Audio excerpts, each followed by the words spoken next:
Kumusta kaibigan? Ang kwento nating itatampok ngayon ay isang suspense thriller movie na pinamagatang Brick.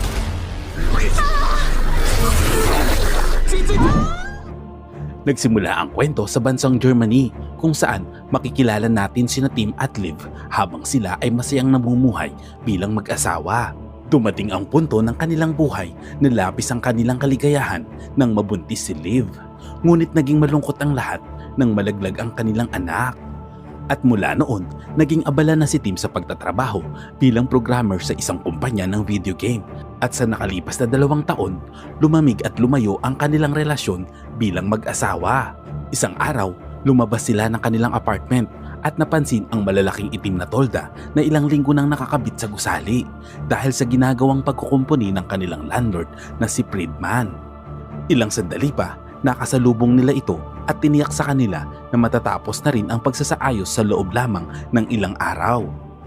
Maya-maya, biglang may mga eroplanong tumaan at nakakita sila ng makapal na usok sa malayo. Pagkatapos ay nalaman nila na nagkaroon ng malaking sunog sa may daungan.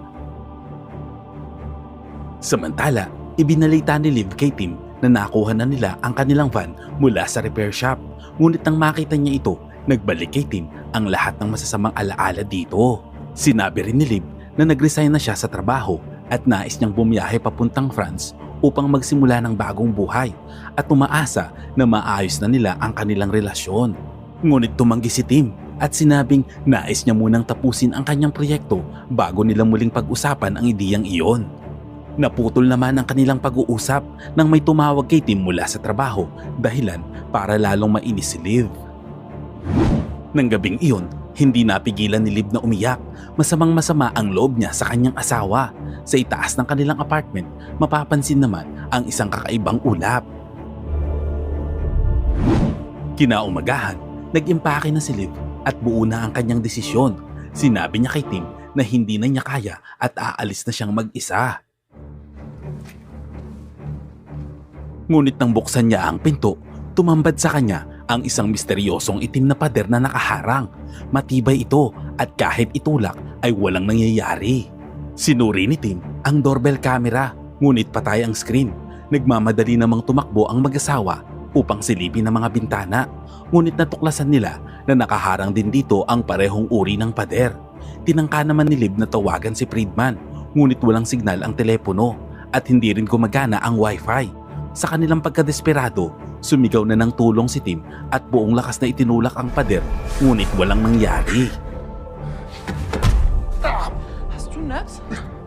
Habang naghahanap ng signal, napansin ni Tim na nagkakaproblema ang screen ng kanyang telepono kapag malapit ito sa mga itim na bricks. Habang lumalapit siya dito, ay tuloy-tuloy din na nagkakaroon ng glitch ang kanyang screen. Sinubukan naman nilang gamitin ng drill, ngunit hindi nito makaskasan ang kakaibang pader. Nang subukan nila ito sa karaniwang mga pader, natuklasan nila na natatakpan na rin ito ng mga bricks. Nang mga sandaling iyon, bigla naman silang nakarinig ng mga ingay mula sa dingding na katabi nilang bahay. Ginamit ni Liv ang drill at sa pagkakataong iyon, tumagos ito at nakita nila ang magpartner na sina Marvin at Anna. Kapwa rin nakulong ang mag-asawa sa kanilang kwarto dahil napapalibutan din ng mga ito ng itim na bricks. Ayon sa mga ito, hindi gumagana ang kanilang mga telepono at wala din silang narinig sa nakalipas na magdamag. Napaiyak si Anna sa takot na baka mamatay na lang sila roon. Pagkatapos, sinubukan ni Tim na buksan ang gripo sa kusina at nadiskubre niya na wala na rin silang tubig. Sinabi niya na kailangan lang nilang subukan ang iba't ibang posibleng solusyon gaya ng ginagawa sa mga video game. Sa puntong iyon, tuluyan nang nawalan ng pasensya si Liv at nagkaroon ng matinding pagsabog ng damdamin. Ipinaalala ni Liv kay Tim na wala sila sa isang laro at kung pumayag lamang itong umalis noong nakaraang araw, malamang ay wala sana sila sa ganoong sitwasyon. Pagkatapos ng kanilang pagtatalo, umalis si Liv habang galit na inihagis ni Tim ang kanyang telepono sa itim na pader. Ilang minuto ang lumipas, napansin ni Tim na may piraso ng kanyang telepono ang tumikit sa brick. Nang tanggalin niya ito, bigla rin itong bumalik sa pader. Ilang sandali pa, lumapit si Liv upang humingi ng paumanhid na laang isang mag at kinuha naman ni Tim ang kutsara mula rito. Agad ding dumikit ang kutsara sa mga itim na bricks. Nagsimula silang maghagis ng iba't ibang gamit na yari sa metal at nakumpirma nila na magnetic ito. Napansin din nilang may mga ilang bricks na may mas malakas na hatak kaysa sa iba. Kaya inipon ni Liv ang mga metal sa 4 na bahagi nito. Ilang sandali pa, bigla na lamang nagsimulang gumalaw ang mga bagay at mabilis na lumipad ito pabalik sa kanila. Mabilis namang itinulak ni Tim si Liv sa sahig upang ito ay makaiwas. Dahil ginamit ni Tim ang sarili bilang panangga, tumusok at dumikit sa kanyang likod ang ilang matatalim na bagay. Maingat namang tinanggal ni Liv ang mga iyon at nilinis ang kanyang mga sugat. Maya-maya, habang kumakain, nakarinig sila ng malalakas na sigaw mula sa apartment ng kanilang kapitbahay. Sumilip sila sa butas at nakita nilang magulo ang loob ng bahay. Ang mga ingay ay tila senyales ng matinding pagtatalo at ang mga gamit na inihagi sa sahig. Bigla namang tumahimik ang apartment, dahilan upang lubhang mag-alala sina Tim at Liv. Dahil dito, nagsimula silang wasakin ng pader upang palakihin ang butas. Pagkatapos, kinuha ni Tim ang isang baseball bat at magkasamang lumusot ang mag-asawa. Habang sila'y nagsisiyasat sa loob ng apartment, napansin nila ang mga bakas ng dugo sa carpet. Sa huli, nakita nila si Ana nakahandusay sa sahig at agad siyang tinulungang makatayo. Paglabas nila mula sa silid, bigla namang sinalubong si Tim ni Marvin na biglang sumunggap at sinakal siya gamit ang baseball bat. Mabilis namang tumulong si Liv at ginamit ang kanyang pepper spray sa mukha ni Marvin. Pagkatapos ay hinampas naman ito ni Tim gamit ang bat. Binantaan siya nito na sa susunod na sasaktan niya si Ana ay mas matindi pa doon ang mangyayari sa kanya. Ngunit ipinagtanggol ni Ana ang lalaki at sinabi nito na hindi naman siya sinaktan ni Marvin. Ang totoo ay sinubukan nitong hampasin ng pader, ngunit aksidente siyang natamaan. Sa kabila ng kanilang mga nalaman, nanatiling maingat si Liv at Tim, kaya tinali muna nila ang mga kamay ni Marvin hanggang sa tuluyang kumalma ito. Pagkatapos, nagsimula nang mag-ikot si Tim sa apartment at nakakita siya ng pintuang may nakasulat na no entry. Pinwersa niya itong buksan at habang abala siya sa mga kumikislap na ilaw, hindi niya namalayang kumikislap din ang mga itim na brick sa bintana. Pagkatapos, tinulungan siya ni Liv na maghanap ng kagamitan sa paligid at nakakita sila ng isang digital camera at isang palakol. Sinubukan naman ni Tim ang palakol sa pinto, ngunit wala itong epekto. Sa sandaling iyon, nagising na si Marvin at hindi niya maalala ang nangyari. Ngunit agad din itong nagsorry nang ikwento nila ang nangyari. Umamin ito na naging marahas siya dahil sa paggamit niya ng sobrang gamot. Pagkatapos ay aksidente niyang nasaktan si Ana. Humingi naman ito ng tawad sa babae at hinalikan si Ana. Samantala, nakaisip ng bagong ideya si Liv. Iginuhit niya sa dingding ang estruktura ng kanilang gusali habang pinapaliwanag niya na may war shelter sa basement na may lagusan papunta sa subway system. Ang susi para makalabas ay kailangan nilang bumaba sa ground floor. Pagkatapos ay sinimulan ng basagin ni Tim ang sahig at natuwa naman ang grupo nang malaman nila na hindi ito hinaharangan ng mga itim na bricks. Matapos ang ilang oras ng pagtsatsaga, nakalikha sila ng butas na sapat na para madaanan. Gumamit si Tim ng mga pinagdugtong na kumot bilang lubid upang bumaba. Ngunit sa kanyang pagbaba, nakita niya ang matandang si Oswald na nakatutok ang baril sa kanya. Teka kaibigan, bago natin ipagpatuloy ay baka pwedeng makahingi ng like at kung hindi naman kalabisan ay pasubscribe na rin sa ating channel. Maraming salamat. Ipinaliwanag ni Tim na wala siyang balak na magnakaw, ngunit hindi siya pinakinggan ng matanda. Mabuti na lamang at dumating ang apo nitong si Leia at nagsabi na mamamatay silang lahat sa loob ng ilang araw kung hindi sila magtutulungan. Bumaba rin ng iba at nag-alok si Leia ng hagdan para sa susunod na butas. Sa puntong ito, tuluyan namang tinanggal ni Tim ang tape sa mga kamay ni Marvin. Samantala, napansin ni Tim na tila kakaiba ang smoke detector kaya agad niya itong binuksan. Doon niya nadiskubre na may nakatagong camera dito. Tinanong niya naman si Oswald tungkol dito, ngunit hindi rin ito alam na mayroong nakatagong camera doon. Sinabi ni Oswald na si Friedman ang nagpa-install nito. Agad na nagtungo ang grupo sa kusina upang suriin ang isa pang smoke detector at nakakita silang muli ng camera. Lumalabas na matagal na silang minamanmanan ni Friedman. Naalala ni Liv na si Friedman ay nakatira sa apartment na katabi ni Oswald kaya gumawa sila ng butas sa pagitan ng kanilang dingding. Pagpasok nila roon, tumambad sa kanila ang napakaraming kakaibang koleksyon ng mga bagay, kabilang na ang isang sinaunang espada na kinuha ni Marvin. Patuloy silang naghanap hanggang sa makita nila si Friedman na nakahandusay sa sahig at putol ang mga braso. Hindi kinaya ni Marvin ang kanyang nakita kaya't nagsuka ito habang si Liv naman ay nakaranas ng matinding panic attack. Sinubukan siyang pakalmahin ni Tim ngunit bigla itong tumakbo palayo. Kinuha naman ni Tim ang telepono ni Friedman at natuklasan niyang may mga litrato ito ng mga itim na pader. Pagbalik ng grupo sa kabilang apartment, ipinagpatuloy nila ang pagbasag ng sahig. Tinanong nila si Oswald kung nakarinig ba ito ng kahit anong kakaiba mula sa apartment ni Friedman. Ngunit sinabi nito na wala siyang ibang narinig. Labis namang kinabahan si Oswald kaya't binigyan siya ni Leia ng kanyang gamot. Tiningnan naman ni Liv ang dyaryo at naisip niya kung may kaugnayan ba ang sunog sa daungan sa nangyayari sa kanila. Ngunit para kay Tim, masyado itong malayo para magkaroon ng koneksyon. Pagkatapos ay biglang bumigay ang sahig at ang iba sa kanila ay nahulog sa ibabang apartment dahilan upang sila ay mawalan ng malay dahil sa pagbagsak. Mabilis namang bumaba si Liv gamit ang hagdan upang tignan si Tim. Mabuti na lamang at ligtas ito at iniinda lamang ang sakit ng katawan. Nagising din ang iba at nagkaroon din sila ng mga minor injury. Samantala, natakot naman si Oswald na baka mapahamak kung sakaling bumaba siya ng apartment. Ngunit mariing sinabi ni Leia na hindi siya aalis nang hindi kasama ang kanyang lolo. Tumulong naman ang lahat kay Oswald na buhatin at dalhin ang kanyang oxygen tank. Sa apartment na kanilang binabaan, nakita nila si Yuri na kaibigan ng isang umuupa roon na si Anton.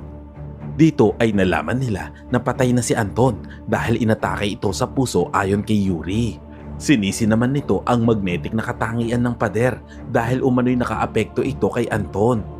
Gayunpaman, napansin ni Leia ang maraming kakaibang papel na nakatambak sa mesa ni Anton at nagsimulang magduda.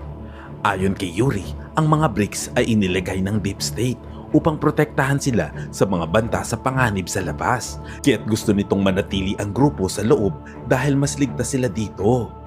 Ngunit tumanggi naman ang lahat sa kanyang ideya at nagsimulang magbutas muli ng sahig.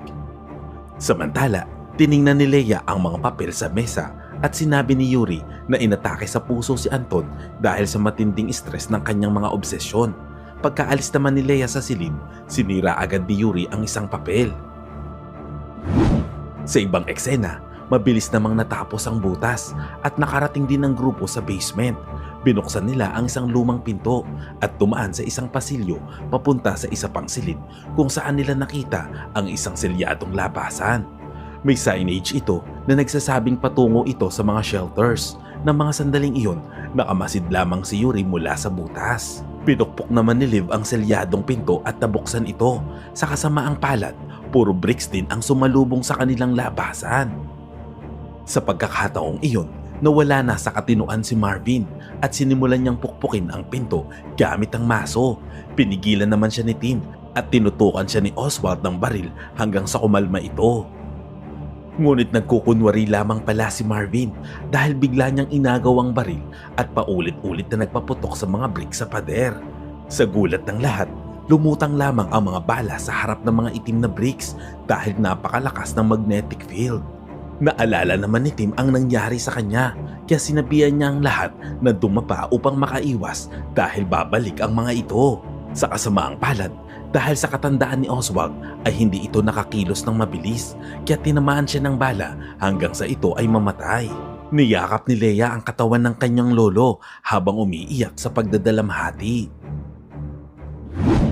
Ilang oras ang lumipas, pinangunahan ni Tim ang grupo pabalik sa apartment ni Friedman para maghanap ng mga palatandaan. Sinabi ni Leia na i-check din nila ang mga record ni Anton kahit iginiit ni Yuri na nabasa niya na ang lahat ng iyon. Pagkatapos ay nagiwahiwalay ang grupo. natuklasan ni Leia ang papel ni Anton na may kaparehong pattern ng mga bricks sa pader at ang 4 na special characters na napansin naman ni Liv. Nakita din nila ang business card ni Anton. Nagtatrabaho ito sa isang nano defense company kaya't pinaghihinalaan nila na gawa sa nanobots ang pader. Ayon kay Yuri, programmer si Anton ngunit wala siyang ibang detalye tungkol sa trabaho nito.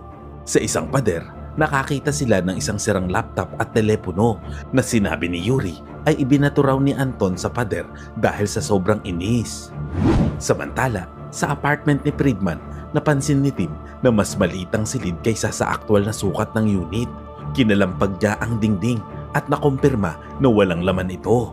Nakakita naman si Marvin ng remote control at nang i-on ito, lumitaw ang isang sensor sa pader na nangangailangan ng password. Nilagyan ito ni Tim ng alikabok upang matukoy ang madalas na pindutang numero, kaya't nabawasan ang posibleng kombinasyon sa 24. Samantala, sinuri nila Leia at Liv ang naiwang scratch ni Anton at nakakita ng isang papel na may salitang code.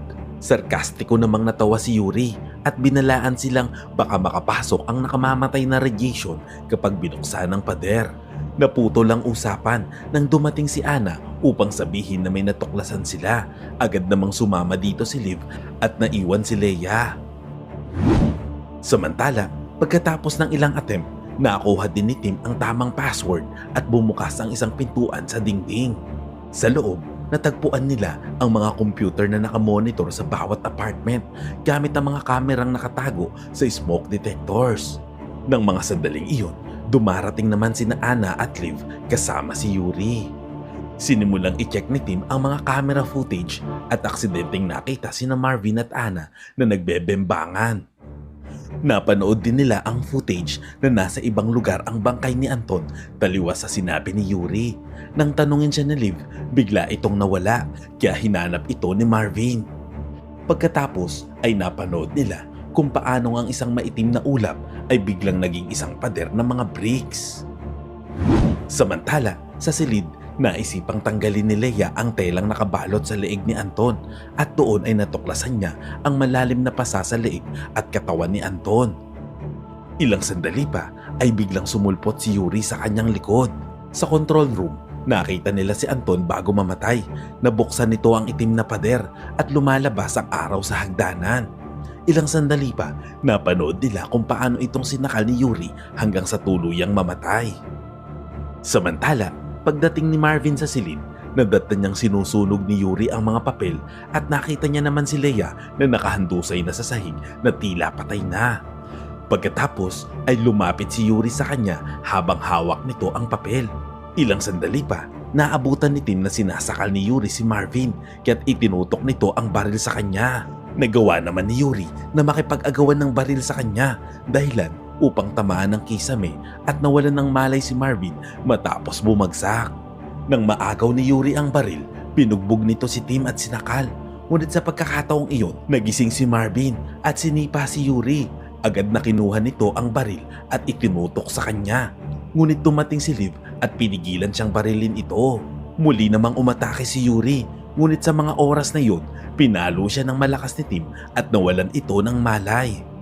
Samantala, habang isinasara ni Liv ang mga mata ni Leia, itinali naman ng mga lalaki si Yuri. Nakita ni Tim ang mga libro nito na puno ng conspiracy theories. Ayon kay Liv, malamang ay pinatay ni Yuri si Leia dahil natuklasan nito ang paraan palabas tulad ni Anton. Bumalik naman si Anna upang i-check ang mga kamera habang sina Liv naman at Tim ay pinag-aralan ng mga natirang papel. Ilang sandali pa, napansin nila na hindi magkakapareho ang sukat ng mga bricks sa pader. Isang papel ang may pattern na kahawig ng Morse code kaya't naisip ni Tim na na-decode na ito ni Anton.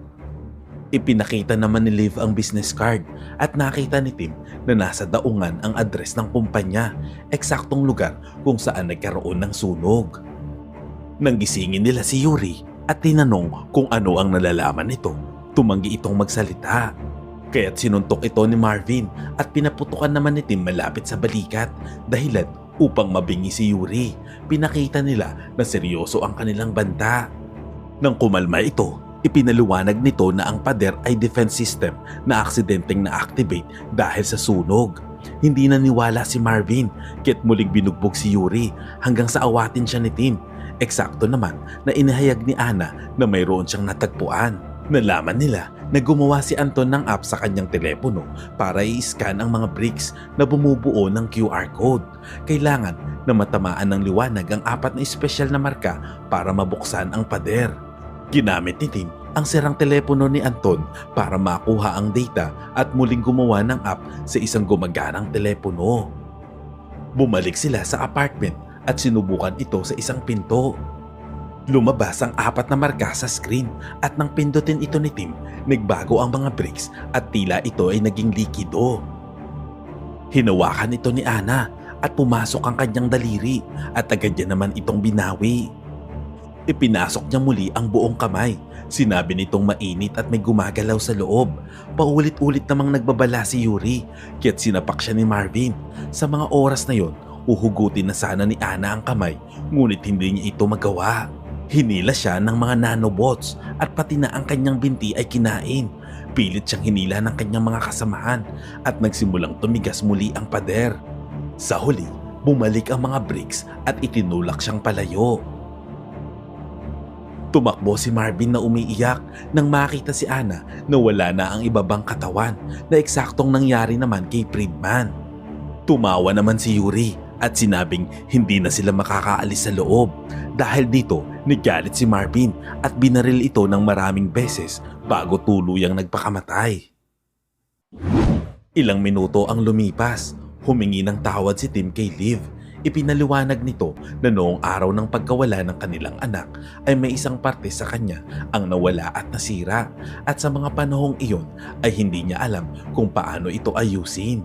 Pagkatapos nito, nagpasya si Tim na subukan muli ang app. Iniisip niya na baka mali lang ang pagkakasunod-sunod ng pindot niya sa mga boton.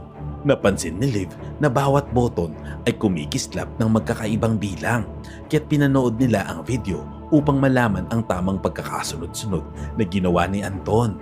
Sa parehong oras, nagising si Yuri na tila isang politiko na walang sawang nagnakaw sa ating kabad ng bayan. Ay sorry kaibigan, iba pala yun. At nang handa na sanang subukan muli ng mag-asawa, biglang umatake si Yuri at sinugod si Tim hanggang sa ito ay bumagsak. Pagkatapos ay hinabol nito si Liv na umatras at nahulog sa butas. Sinipa naman ni Tim si Yuri pababa at tumalon din ito upang iligtas si Liv. Tumakbo ang dalawa sa pasilyo ng basement at tumawid sa isang pintuan na agad namang isinara ni Tim upang pigilan si Yuri na makapasok.